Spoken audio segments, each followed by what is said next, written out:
ஆனந்தி கிட்ட வந்து குணவதி வந்து சொல்கிறாங்க, இந்த மாதிரி போச்சு, எல்லாமே போச்சு. அவன் சும்மாவே இருக்க மாட்டேங்கிறான் அந்த ஆள். இந்த மாதிரி பண்ணிட்டான். அந்த வீரபத்ரன் வந்து உனக்கு எப்படியும் வந்து பரிசு கொடுக்கக்கூடாது, நீ முதல் பரிசை வாங்கக்கூடாது அப்படின்னு சொல்லிட்டு பிளான் பண்ணிட்டான்.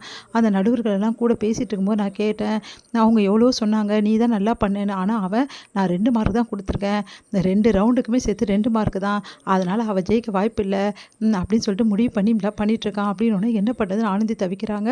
வீரபத்ரன் வந்து ஆனந்தியை பார்க்க வராரு. பார்க்க வந்துட்டு, என்ன நீ ஜெயிச்சலான்னு நினைக்கிறியா? அது ஜென்மத்திலே நடக்காது. நான் இருக்கிற வரைக்கும் உன்னை ஜெயிக்க விட மாட்டேன்டியா. அதுக்கான வேலையை கச்சிதமாக பண்ணிட்டேன். நீ ஜெயிக்கணும்னு கனவுல கூட நினைக்காத.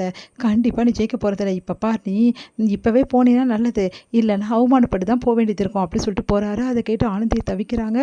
இவன் இப்படி பண்ணிட்டானே அப்படின்னு சொல்லிட்டு என்ன பண்ண தெரியாமல் தவிக்கிறாங்க. அப்பா வராரு. என்னம்மா ஆனந்தி, என்னம்மா ஆச்சு, ஏமா ஒரு மாதிரி இருக்கணுன்னு. அந்த வீரபத்ரன் வந்து சவால் விட்டு போகிறான்ப்பா, நான் ஜெயிக்க மாட்டேன். அவன் யாருமா சொல்கிறதுக்கு? அவன் சொன்னால் எல்லாம் நடந்துருமா?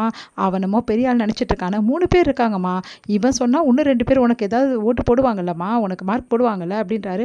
அது கரெக்டு தான்ப்பா, ஆனால் 3 பேரும் சேர்ந்து வந்து மார்க் போட்டால் தானேப்பா நான் ஃபஸ்ட்டு வர முடியும், இல்லைனா எனக்கு கடைசி பரிசு கூட கிடைக்காதுல்லப்பா. ஆனால் இந்த வீரபத்ரன் எல்லாம் பண்ணுறதெல்லாம் இப்படி பண்ணுறாப்பா. ஆனால் நான் விட மாட்டேன்ப்பா, நான் கடைசி வரைக்கும் இருந்து போராடுவேன்ப்பா. ஏன் பொண்ணுமா நீ, அப்படி சொல்லுமா அப்படின்னு சொல்லிட்டு உள்ளே கூட்டிகிட்டு போகிறாரு.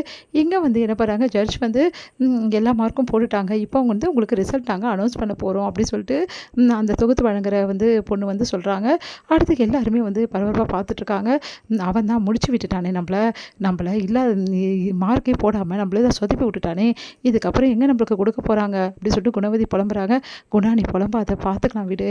அவன் சொன்னால் எல்லாம் ஆகிடுமா, நடக்கட்டும் குணா, நான் தைரியமாக தான் இருக்கேன் அப்படின்னு சொல்லிட்டு சொல்கிறாங்க ஆனந்தி. எல்லாருமே ரிசல்ட்டை வந்து எதிர்பார்த்துட்ருக்காங்க. அப்போ கரெக்டாக வந்து ரிசல்ட் வந்து அனௌன்ஸ் பண்ணுறாங்க. 3வது வின்னர் யார் அப்படின்னு சொல்லிட்டு அனௌன்ஸ் பண்ணுறாங்க. செகண்ட் வின்னர் யார் அப்படின்னு சொல்லிட்டு அனௌன்ஸ் பண்ணும்போது எல்லாருமே பார்க்குறாங்க. பார்த்தா வந்து செகண்ட் வின்னர் வந்து யாருன்னா அப்படின்னு சொல்லிட்டு நம்ம வந்து குமரனுக்கு வந்து கொடுக்குறாங்க. குமரனுக்கும் வெண்பா அதிர்ச்சி, நம்ம செகண்ட் வின்னரா, அப்போ ஃபஸ்ட்டு யார் அப்படின்னு சொல்லிட்டு இருக்கும்போதே ஃபஸ்ட்டு வின்னர் யாருன்னா அது வந்து நம்ம ஆனந்தி தான் அப்படின்னு சொல்கிறாங்க. அதை கேட்டு அதிர்ச்சி அடைகிறாரு. செம்மையாக டென்ஷன் ஆகுறாரு. வீரா அவளை தாங்கிக்க முடியல.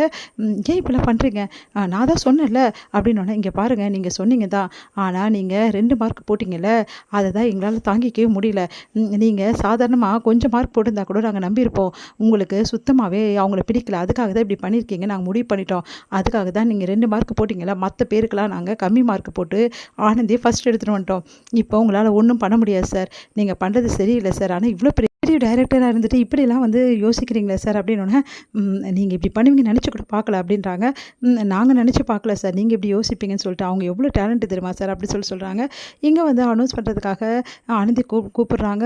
ஆனந்தி எதாவது பேசுங்க அப்படி சொல்லிட்டு, என்ன நினச்சி கூட பார்க்கல, நான் ப்ரைஸ் வாங்குவேன்னு சொல்லிட்டு, நீங்கள் பண்ண வேலைக்கு தான் நாங்கள் கொடுத்துருக்கோம். எதுக்காக இந்த பரிசை கொடுத்தோன்னு உங்களுக்கு தெரியுமா ஆனந்தி, இன்னும் தெரியல அப்படின்றாங்க. உடனே வந்து ரொம்ப சந்தோஷப்படுறாரு. 2வது பரிசு கிடச்ச வந்து சந்தோஷத்தில் வந்து நம்ம குமரன் 2வது பரிசு தான் மாமா கிடச்சிருக்கு, அதுக்கு இவ்வளோ சந்தோஷப்படுறியா, இல்லை அவள் முதல் பரிசு வாங்கிட்டான்னு சந்தோஷப்படுறியா அப்படின்றாங்க வெண்பா. யார் வாங்கினா என்ன வெண்பா, நம்மளுக்கும் 2வது பரிசு கிடச்சிருக்குல்ல, அதெல்லாம் பற்றி யோசிக்கக்கூடாது. கூட இருக்கவங்க நல்லா இருந்தால் நம்ம தான் சந்தோஷப்படணும்னா, அவள் வாங்கினா நீ ரொம்ப தான் சந்தோஷப்படுறியா, அவளை நான் வாங்க விடாமல் பண்ண நினச்சி இப்படி ஆயிடுச்சு அப்படின்னு சொல்லிட்டு டென்ஷன் ஆகிறாங்க வெண்பா. என்ன உன் ஆள் முதல் பரிசு வாங்கிட்டாங்க அப்படின்னு சொல்லிட்டு அவங்க ஃப்ரெண்டு வந்து சொல்லிட்டு இருக்காரு குமரன் கிட்ட. குமரன் வந்து கம்முன்னு இருடா, பார்த்தல உண்மையிலேயே அவங்களுக்கு தாண்டா கொடுக்கணும், அவங்க பண்ண தாண்டா எனக்கு ரொம்ப பிடிச்சிருந்தது அப்படின்னு சொல்கிறாரு. நிஜமாவா சொல்கிற, எனக்கும் பிடிச்சிருந்ததுப்பா அப்படின்னு அவங்களும் சொல்கிறாங்க. 2 பேரும் பேசிக்கிறாங்க. இங்கே வந்து என்ன பண்ணுறாங்க, ஆனந்திக்கு வந்து பரிசு கொடுக்குறாங்க. அப்போ வந்து இங்கே பாருங்கள், ஆனந்தி வந்து 2 ரவுண்ட்லேயுமே வந்து நாங்கள் 2 பேர் தான் மார்க் போட்டோம், இன்னொருத்தர் ஒரு மார்க் வந்து 2 மார்க் தான் அவங்க வாங்கியிருந்தாங்க. ஆனாலும் இருந்தாலும் அவங்களோட க்ரியேட்டிவிட்டி நல்லா இருக்குன்னு சொல்லிட்டு நாங்கள் ஃபுல் மார்க் கொடுத்துருக்கோம், அதனால் அவங்க ஜெயிச்சிட்டாங்க அப்படின்னு சொல்லிட்டு சொல்கிறாங்க.